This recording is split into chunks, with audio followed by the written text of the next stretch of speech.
ሄሎ ውዴ 1 ሚሊዮን ብር አበድሪኝ። አቤት ማልበል?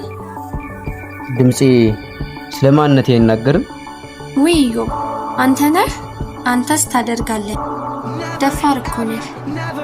አይ ደፋር እንኳን አይደለሁም። ድፍረት ድሮ ቀረ። ደፋር ብሆንማ ቢያንስ እንደምወድሽ እነግርሽ ነበር። ደፋር አይደለሁም። አፈቀርኩሽ ብዬ መናገር ያቃተኝ ፈሪ ነኝ እኔ አለ። አቤት አቤት አፈቅርሻለሁ እያልከኝ ባልሆነ። አዎ አፈቅርሻለሁ፣ ግን አፈቅርሻለሁ ብዬ መናገር አልፈልግም። ምክንያቱም ደፋር አይደለሁም። እዩ አትቀንብ። ትወደኛለህ?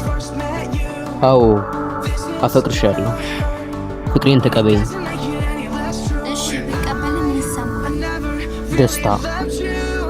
ባልቀበልህስ? ደስታ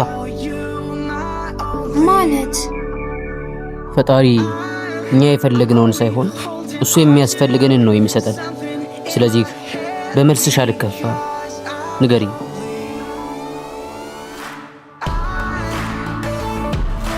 እሺ ተቀበላለሁ።